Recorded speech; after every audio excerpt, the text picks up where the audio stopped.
Happy Friday, everyone. Welcome back to the channel. Mark here with the Better Mark. Let's break down the April 5th card within the association. We're going to talk about all of these NBA games coming to you guys hot. We have a huge slate.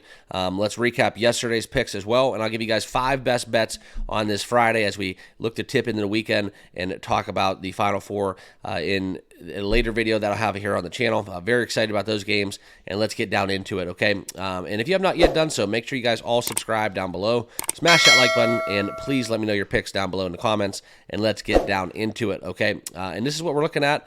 Just a quick recap. We have 1 and 2 yesterday. We were able to go with a plus 120 money line winner with the 76ers, losing in fourth quarter fashion within the Denver Nuggets -3 and the Sacramento Kings plus 3.5. Not able to cash in on those 2 plays, which could have been a good night. Fourth quarters let me down within both of those contests. We could have swept the board, but woulda, coulda, shoulda. We're back again betting live tonight. That's why you bet with units, and that way you're able to still not really get wrecked even when you have a losing night. So 1 and 2, it's okay. We can do better. Let's get into it, all right? And the first game on the card, I do want to tell you guys I will have 5 official plays, so make sure you stick around to the end of this video. But the first game on the card is with the Orlando Magic and Charlotte Hornets, okay? So this will be a play where we look into backing some of the prowess within the likes of the Orlando Magic. We're able to find that 11.5, and that's what we're going to take. Okay, so you got to back up the fact that Orlando is 25-9 against the spread and bolster a 24-14 against the spread record on the road, and that's something where they're playing exciting basketball. Paulo Banchero, one of my favorite players coming out of Duke. In the NBA, one of those young stars that really has a lot of upswing and potential that we can see within his game. But Orlando, they have a nice ball club, and they were able to beat New Orleans on the road recently. Memphis, Portland taking care of business, barely losing to the Clippers, and a tight one within Golden State at home. But this is one where I looked for them to take care of teams on some negative value, right? Some teams that don't really have it all going on, they are able to take care of business more times than not. Charlotte is 30-45 against the spread, and if you look against Charlotte within their road versus home splits, right? 16, 19, and 3 against the spread. So there's some value going against that trend if you guys are into that kind of thing. Me, it's more so a tiebreaker, but I am going to be taking Orlando -11.5 as my first official play and going against the faltering Charlotte Hornets and that lengthy injury report. Okay, next game, Oklahoma City, Indiana Pacers. This is one where we're going to have another play. We're going to take the Indiana Pacers -5.5. I think we look for Indiana to bounce back here. Okay, losing to Brooklyn in a close one, but we are also seeing some of the big wins, right? Taking care of the Clippers with ease, taking care of the Lakers by double digits in that game. We all know what happens, and yeah, SGA's out. Jalen Williams probably not going to suit up again. So let's look into seeing what's happening with Benedict Mathurin as well as Miles Turner. But for the time being, I am going to be playing a -5.5 with the Indiana Pacers.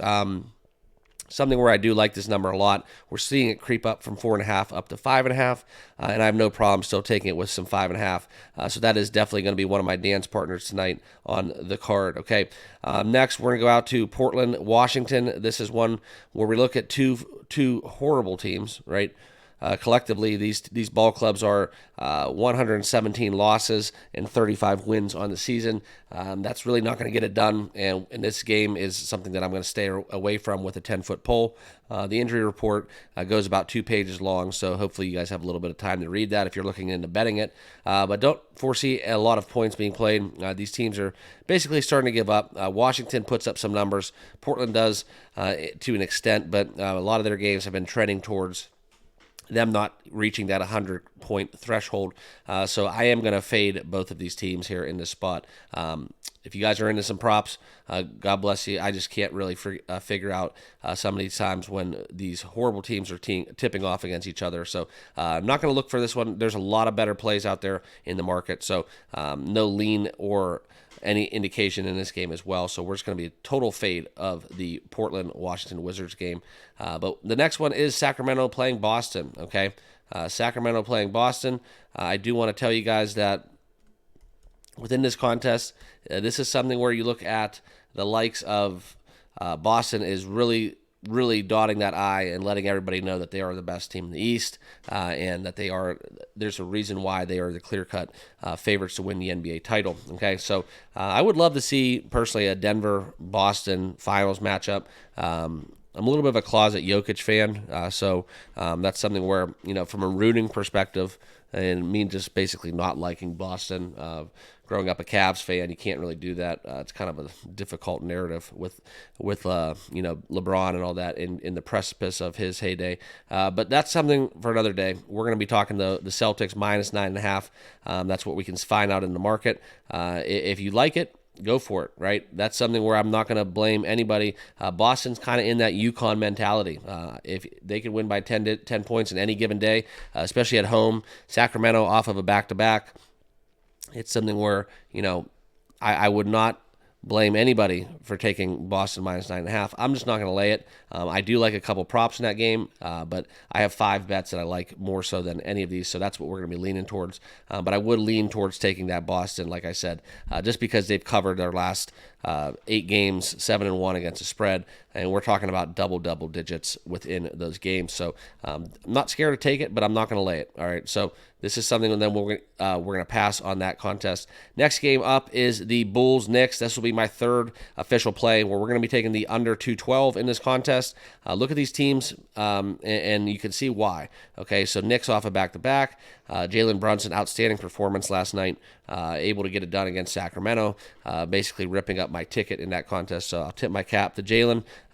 Truly up for some MVP conversation if you really want to get into that argument, despite them not having Julius Randle now for the rest of the season. I do find some value on taking taking some Jalen Brunson. I wonder what those numbers are out there in the market. I haven't really looked recently. Pretty much as long as Jokic is in the league, that's kind of where my money's headed. Unless there's a deeper narrative going on behind the scenes that they don't want him to win back consecutively, But nonetheless, let's get into this one. I do like the under in this game. This is one where I see this game not even hitting the 210s, so I am going to take it before it falls a little bit more, especially with the Knicks off the back-to-back.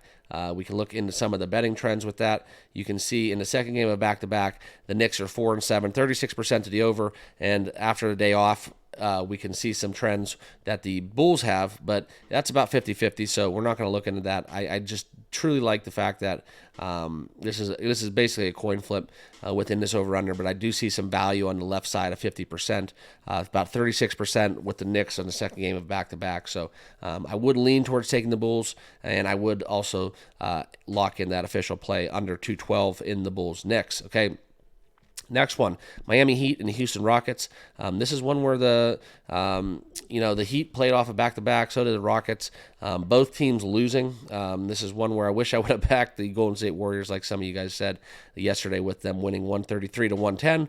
And that's one where I think the line was a little bit fishy, so I stayed away from it. So shout out to you guys in the comments that were able to cash some tickets within that Golden State bet.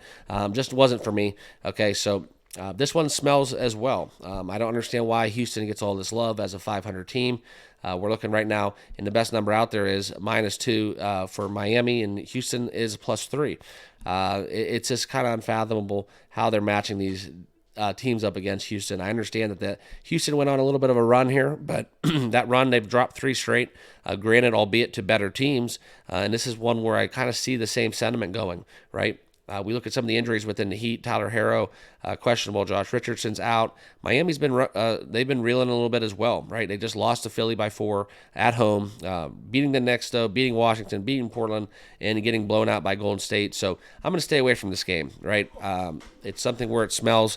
It's like Vegas wants you to take, these small, better, more flashy teams, taking them with these low numbers to cover, but this one screams Rockets too. I know I was wrong yesterday in the lean I gave you. I didn't play it, full disclosure, so that's why I said shout out to anybody who had Golden State, but I do like Houston as a lean in this matchup, but no play officially. Okay, next we're going to get into our our fourth official play within the San Antonio Spurs game and the New Orleans Pelicans.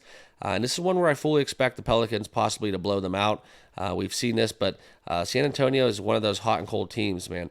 They can lose to Denver by 5, they can lose to Golden State by 4, and then they can come out and just get absolutely annihilated by 20 to, the Charlotte Hornets. So it's something where it's a young team, but they really are fighting. I mean, you look at some of their last 5: Phoenix, Utah, New York, Golden State, Denver. Those are all 5 quality opponents. Winning 3 of those 5 games, albeit in close margins, and also the ones that they've suffered defeat, it was 4 or 5-point losses. So the Pelicans, this is a tough stretch, tough road stretch for San Antonio, having to go to Denver, having to go then to play New Orleans, which in my court, they are a better team at home, just slightly. But this is something where, San Antonio is kind of shaping up to have some value, winning 5 of their last 5 against the spread, taking them with double digits here. I think you're going to see the market recognize this later on in the day, possibly, but you could still find 11.5s out there. So I would lean towards taking that 11.5, but this is why I'm laying off of it, because I know that the Pelicans have the capability to blowing out teams, and also losing by margin as well. So we're not going to play that, but we are going to go into today's channel sponsor, though, and we're going to talk about OddsJam, okay? This is one of the best things about OddsJam. I'm going to give you guys a quick insight, too. But for using my promo code TBM, you will get 35% off your monthly, your first month, or your annual plan using the link down below. Make sure you guys click that link. Check out OddsJam. Best odds available. That's what I use in all of my demonstrations, when my on-screen data for the best odds. You can see it right there. Also, bet tracking as well as arbitrage opportunities. But I want to show you guys one of the premium features of OddsJam. This is positive EV. So what I'm doing right here is I click it, and you can basically sort it by the highest positive EV. Right now, we're getting 13% almost within the San Antonio Spurs, New Orleans Pelican. Players made threes. We're going to take that Trey Jones under a 3. So it basically does not make a 3, right? For 220 odds, I'm going to be taking that. That's something where we're going to be taking the under Trey Jones. He will not make a 3-pointer. So that'll be my fourth official play, courtesy of OddsJam. So that's something where, without signing up and using those premium features, you aren't able to see that. So we'll see if that ticket cashes. But we are going to be taking under Trey Jones in making a 3-pointer in that contest. Okay. And next, let's get into a couple of the later games. Right. This is just to wrap up the card, because we do have one more official play, 3 more games left to talk about. This is one we're going to talk about Minnesota. We're going to jump and talk about Minnesota and Phoenix, where we look into this game. This is a marquee game by all accounts. Minnesota 53-23. The Suns, I think they are the most disappointing story in the NBA. We're definitely leaning towards that narrative, and I think they've been hearing it. So it would not shock me if the Suns come out firing. We see Devin Booker go crazy tonight. Just kind of my gut feeling, but I just can't get down with it. So I would look for Booker to have a huge game. Minnesota plays great defense. This is kind of the team that Phoenix kind of struggles with. So they have had wins at home against Cleveland, against New Orleans, but at Denver. So they have been winning some good quality ball games. I'm going to be looking for a lean towards Devin Booker going off in this game, but no official play. Okay. And then next, let's talk about briefly about the Utah Jazz Clippers game. Clippers off a back-to-back at home. Utah going out. This is too big of a number, plus 13.5. I would lean towards taking the over, but I'm not going to play this game. It's just something where I don't trust the veterans on the Clippers. I know that they've been playing well as of lately. We've seen some of their triumphs against Denver, a couple other ones that we've had out there in the market, but I'm not looking to get behind any of that Clippers on a back-to-back action. So that's a no play, but let's get into that final 5th official play where we talk about Golden State. I'm going to be taking it, right? We talked a little bit about Golden State as a road team, and shout out to the subscriber that pointed out one of those trends down in the comments yesterday on yesterday's video. But there's a couple numbers we have to talk about. When Golden State's getting 4 to 7 points, they're 6-0 against the spread. Okay, as an underdog, 17-1 ATS, and on the road 25-12 ATS. So this is one where, barring any unforeseen injuries coming about with Wiggins, Kuminga's out, possibly I think he's out, as Sarge is out as well. Without some crazy Steph Curry news, I am going to be backing the Golden State Warriors plus 5.5. This game's going to be exciting. Luka, we saw this back just recently, where Golden State was able to beat Dallas 104-100 at home, and now they go and play the Mavs on the road. So a little bit of a revenge spot. I understand everything betting-wise tells you to take the Mavericks here. It's hard to beat a team twice within the same week, especially when you have to travel on the second half of that leg. But I am going to be taking the points with the value. With a really good road ATS team covering 4 out of their last 5, let's back the Warriors plus 5.5. Okay, so that's what I got for you. Let's recap today's plays. Orlando minus 11.5. Trey Jones with the Spurs under 0.5 threes, plus 220 on that one. Warriors getting 5.5. Bulls Knicks under 212. In the Indiana Pacers game, we're going to take the Pacers minus 5.5. A lot of dance partners out there if you want to get involved with some parlays, teasers, as always. Kind of just a weekend thing. Not a good thing to do that over the long term, but there are a lot of good dance partners out there if you guys are electing to do so. Let me know your thoughts about my plays. Let me know what you guys are on, and if you guys have anything good brewing, please let me know down below in the comments. I am going to be doing in launching this weekend a Patreon. That way you can have Discord access, so we can have a more intimate one-on-one dive into your guys' plays, my plays, and some other special things that I want to share with you guys. So thanks for watching. I appreciate you all. Make sure you subscribe on your way out, and we'll see you guys all in the next video. Cheers.